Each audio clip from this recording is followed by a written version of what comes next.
cómo hacemos arquitectos interioristas para volver a empezar una y otra vez. Sobre todo cuando las obras fueron intensas o se extendieron un montón de tiempo y nos quedamos como pegados emocionalmente a lo que pasó, medio enganchados. ¿Cómo hacemos para llegar disponibles mentalmente en estado de presencia a una nueva historia cuando la anterior todavía sigue resonando?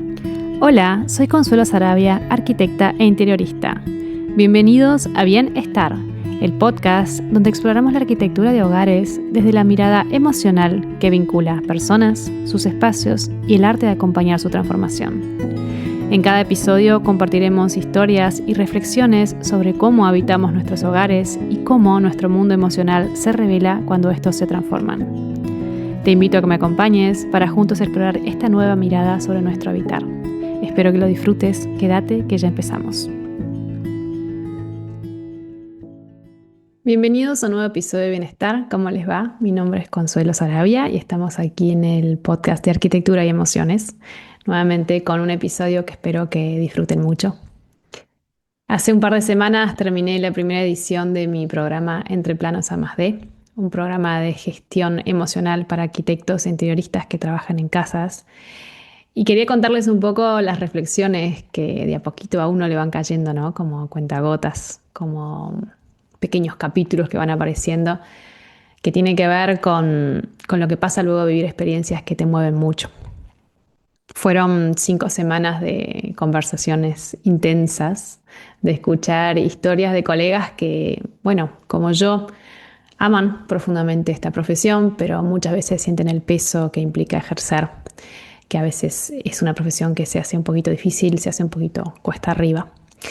Fueron semanas también de confirmar algo muy lindo y personal, y es que esto que en un principio fue un llamado muy íntimo, casi como una intuición difícil de explicar, realmente tenía la capacidad de generar un espacio que podía hacer sentir mejor a otros.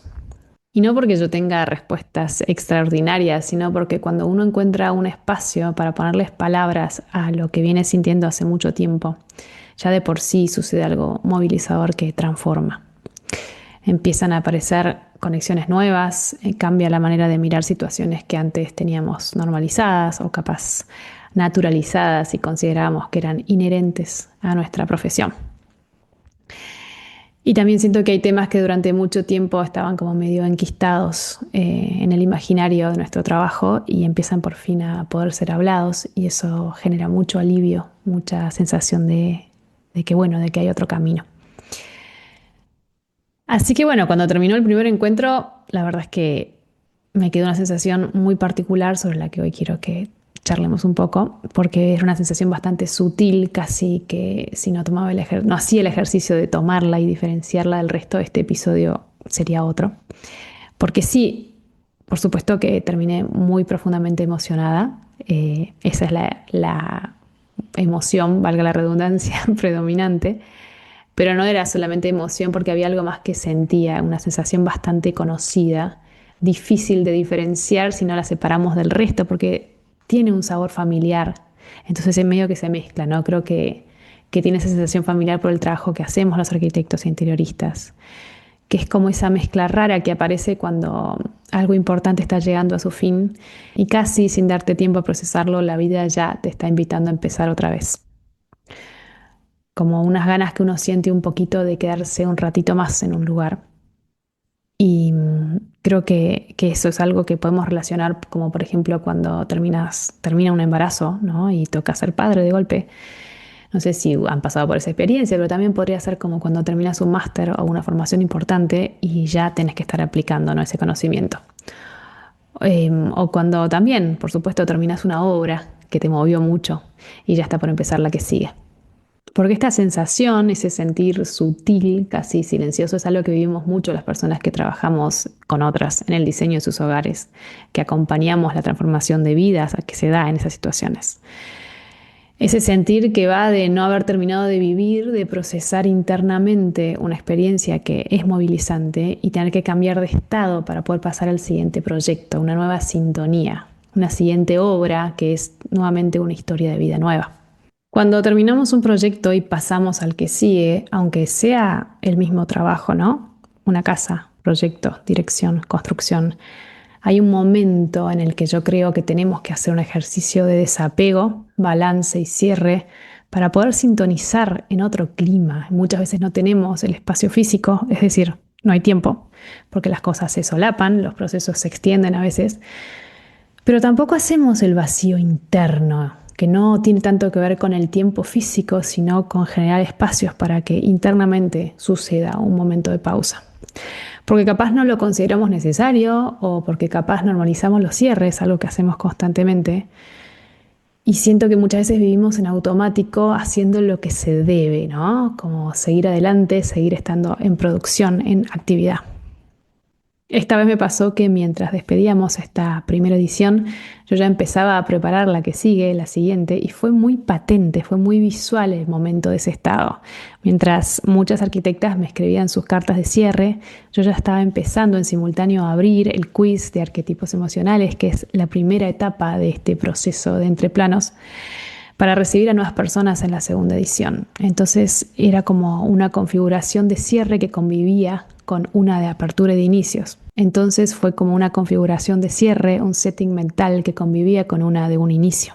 Y fue en medio de este doble movimiento, o el de una historia que todavía no terminaba de cerrarse, mientras que otra ya estaba empezando, que me percaté de lo importante que es este entrenamiento que hemos de tener constantemente los que trabajamos en casas, no solo para abrir y cerrar proyectos, sino para poder con agilidad y liviandad poder transformar eso que vivimos, esas experiencias de aprendizaje, en algo que nos haga llegar mejores y más seguros en este nuevo proyecto. Y esta habilidad tiene nombre y se llama resiliencia. ¿Cómo hacemos arquitectos interioristas para volver a empezar una y otra vez? Sobre todo cuando las obras fueron intensas o se extendieron un montón de tiempo y nos quedamos como pegados emocionalmente a lo que pasó, medio enganchados. ¿Cómo hacemos para llegar disponibles mentalmente en estado de presencia a una nueva historia cuando la anterior todavía sigue resonando? ¿Qué lugar ocupa la resiliencia, especialmente en nuestra profesión? Y la resiliencia es como que está de moda, ¿no? La verdad que está bueno, porque hace 20 años la palabra casi que no existía. Y hoy con este auge que tenemos de reflexionarlo todo, aparece por todos lados, en psicología, en educación, en el deporte, en las empresas. Incluso veo que a los chicos en el cole les empiezan a hablar de resiliencia desde muy chicos como una habilidad de la vida que hay que cuidar y entrenar. Yo nunca me había puesto a pensar hasta ahora en qué significa realmente ser resilientes en una profesión como la nuestra, en un trabajo que consiste en acompañar la transformación de hogares. Y hago foco en esto porque en lo de acompañar transformación de vida sucede un grado de intimidad que acompaña todo el proceso, una cantidad de dinero que se mueve también y que le aportan un grado de intensidad al proceso que es muy, muy particular. Y yo creo que resiliencia, para los que hacemos casos, tiene bastante menos que ver con lo obvio, que sería sobreponernos a situaciones difíciles, generando algún aprendizaje, y mucho más con la habilidad de entrar y salir de la vida de otros con liviandad y con presencia. No tanto con un balance y reajuste, sino con la habilidad de abrir y cerrar procesos sin llevar carga emocional de un lado para el otro. Y en otras profesiones capaz es más liviano de por sí, por cómo son los procesos, ¿no? Hay profesiones donde el vínculo empieza y termina con una conversación, en una consulta, en una transacción, en un intercambio de dinero.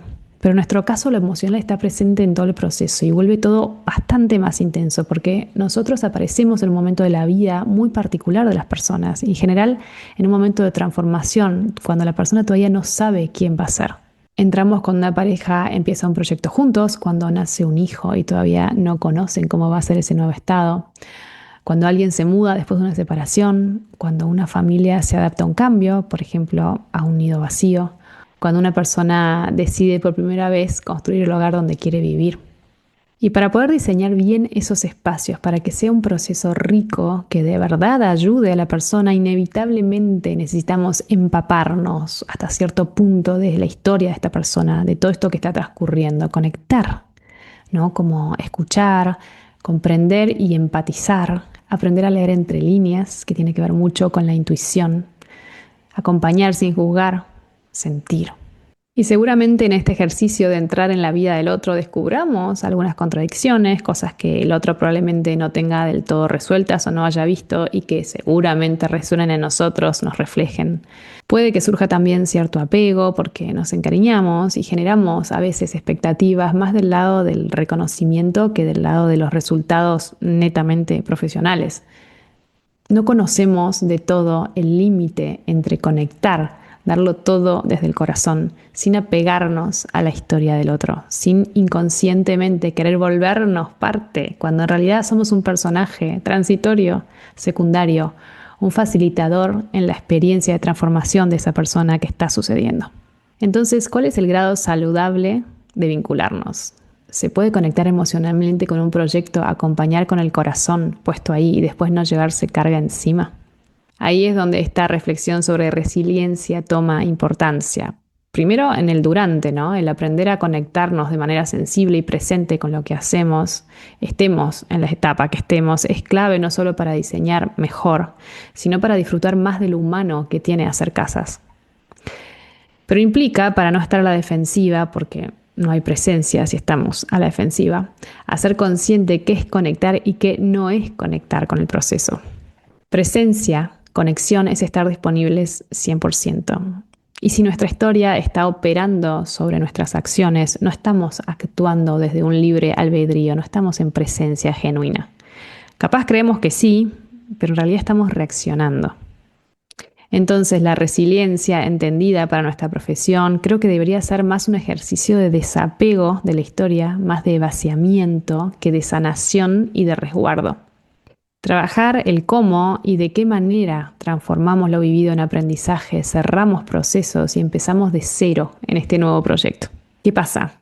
Cuando se piensa en lo que significa resiliencia en arquitectura o en diseño de hogares, una profesión como la nuestra, la primera asociación probablemente sea bastante automática, ¿no? Uno piensa, bueno, ¿qué fue lo que pasó? ¿Qué fue difícil? ¿Y qué fue lo que me enseñó?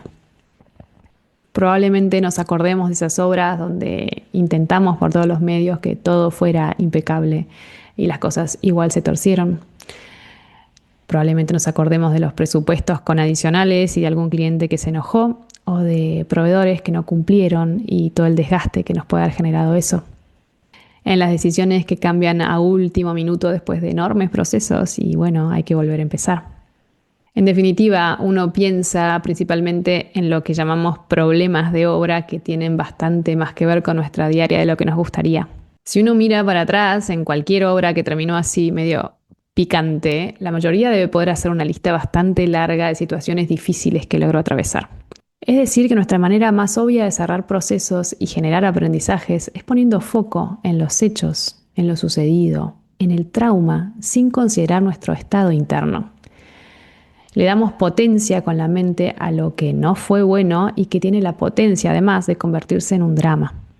El riesgo en este caso para mí es quedarnos como atrapados en ese acto, porque sí, tiene carga emocional, fue intenso, pero nuestra mente se ocupa de darle cuerda a lo que dolió, en un mecanismo que agarra, que se apega, porque está programada así, no biológicamente, sino a raíz de aprendizajes que probablemente no fueron muy felices, en tratar de que no nos vuelva a pasar lo que nos dolió.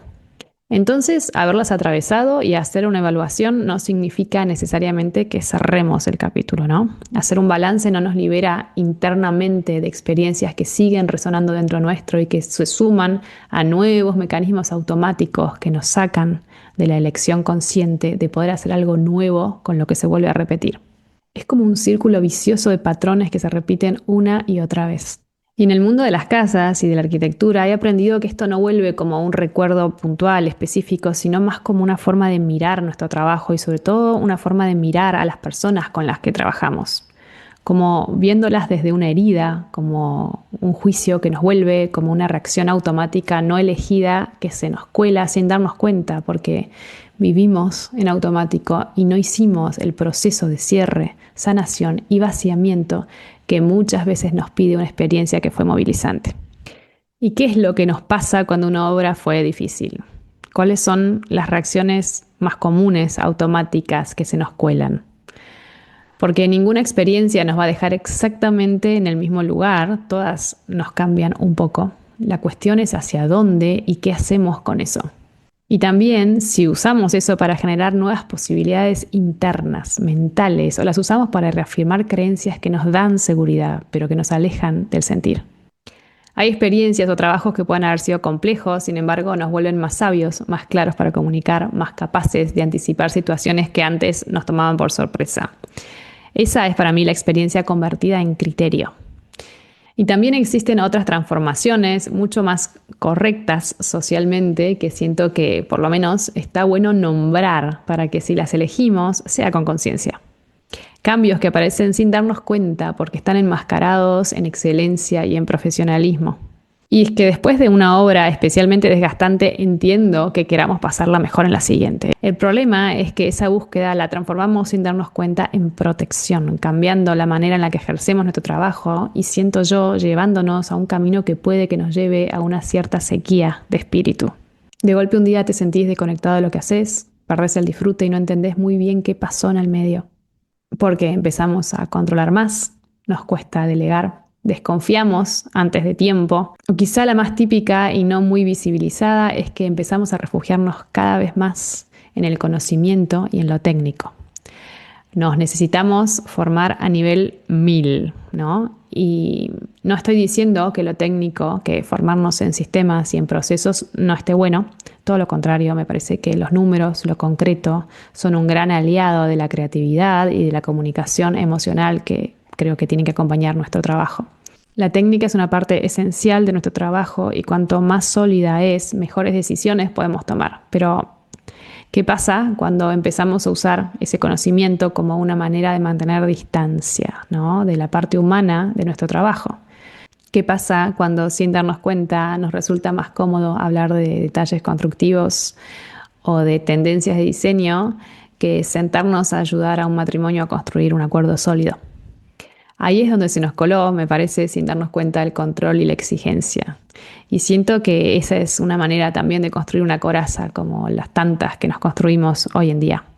Una coraza, eso sí, bastante elegante, incluso socialmente valorada, porque en general no cuestionamos mucho a un profesional extremadamente técnico y en cierto punto también sentimos como que deberíamos estar en esa posición. A mí me pasó y también me sigue pasando que me tengo que calmar a mí misma porque me genera ansiedad sentir ese FOMO de que no estoy estudiándolo todo, de que no estoy siendo impecable, de que estoy dejando cabos sueltos. Cuando la tecnología avanza a pasos agigantados y uno siente que no llega a alcanzar. Yo creo que detrás de esta hiperespecialización corremos el riesgo de que se esconda una hipermentalización. Todo va a depender un poco desde dónde hacemos lo que hacemos, ¿no? Y para que no sea dependencia, sino una elección, está bueno hacer una pequeña pausa, como esta que estamos haciendo acá, de reflexionar, de preguntarnos cosas, de ir un poquitito más profundo, para elegir de verdad quién queremos ser. Y ahí respirarlo, y ahí interiorizarlo, y ahí llevarlo al corazón, y tratar de no enroscarnos con juicios y con exigencias. Nuestro cuerpo está programado para ser resiliente, para aprender y seguir adelante, y es nuestra mente la que nos detiene excesivamente en los hechos, en la historia, que es justamente la que no permite el proceso de vaciamiento que el cuerpo también sabe hacer. Y es interesante porque justamente aquello que a veces queremos dejar afuera, para mí es una de las partes más lindas de la profesión. Diseñar una casa es preguntar cómo vive esa familia, qué cosas le entusiasman, qué le preocupa, qué la emociona, qué vínculos y hábitos la sostienen, qué sueños tiene para esta nueva etapa. Es como ver una película, ser facilitadores de la trama, pero ojo, no ser parte de la película. Y puede que al ego le parezca poco, porque al ego le encanta ser importante, pero de verdad es sumamente lindo acompañar desde este lugar liviano y comprometido a la vez. Por eso empecé a pensar que tal vez la resiliencia tenga menos que ver con atravesar y aprender y mucho más con conservar la capacidad de seguir acercándonos a estas historias con curiosidad, con la capacidad de dejarnos sorprender. Que la experiencia nos dé criterio, claro que sí, pero que no nos robe las ganas de escuchar, porque ahí es cuando dejamos de diseñar para esa persona y estamos empezando a diseñar desde nuestras propias heridas. Qué linda sincronicidad que la semana pasada mi profe de meditación trabajó la resiliencia también en sus clases, planteó algo súper interesante y que quiero traerles acá. Decía que hay creencias muy arraigadas que poco tienen que ver con el modelo original para el que fuimos diseñados biológicamente. Amar, cuidar, crear y transformar son acciones alineadas con nuestra esencia, son parte de nuestro diseño original. Y reaccionar, en cambio, muchas veces responde a una programación aprendida que poco tiene que ver con nuestra biología. Y después compartí una imagen muy linda y que a mí siempre me ayuda mucho a frenar, y es que somos naturaleza, ¿no? Volvemos a la tierra, cerramos ciclos y volvemos a resurgir. Como el árbol en el invierno que deja caer la savia hacia sus raíces para ahorrar energía y volver a florecer en la primavera, nosotros también podemos permitirnos cierres más amables con nosotros mismos, con los procesos, con las personas que acompañamos. Estamos diseñados biológicamente para transformar nuestras experiencias en crecimiento. Creo que trabajar la resiliencia para arquitectos e interioristas no es endurecernos para que nada nos afecte. Me parece que es mucho más aprender a crecer, acompañando el fluir de la vida sin perder la sensibilidad que nos hizo elegir esta profesión. Y así como sí, hablando de ciclos que se cierran y comienzan, mañana viernes volvemos a poner en marcha el quiz de arquetipos emocionales de obra, que es el inicio de Entre Planos A más D. Si todavía no pasaste por ahí y trabajas en diseños de casas, te lo súper recomiendo y te invito a hacerlo. Es una experiencia pensada para empezar a entrenar una mirada más sensible y descubrir las dinámicas emocionales que operan muchas veces en las obras que están presentes pero que no son tan evidentes. Creo muy profundamente que cuando aprendemos a ver lo que antes pasaba desapercibido, también cambia mucho cómo acompañamos los procesos. Espero que hayas disfrutado de este episodio, ya estamos llegando a su fin. Te cuento que hablando de resiliencia la tuve que grabar 3 veces. La primera vez no grabó el micrófono, la segunda vez no se procesaban bien las imágenes y esta es mi tercera edición de este podcast, así que espero que lo hayas disfrutado mucho y que lo compartas con quien creas que lo puede necesitar, y si también tenés muchas ganas, estaría genial que lo comentes, así le da más visibilidad. Nos vemos en 15 días. Muchísimas gracias por acompañarme hasta acá. Gracias. Chao.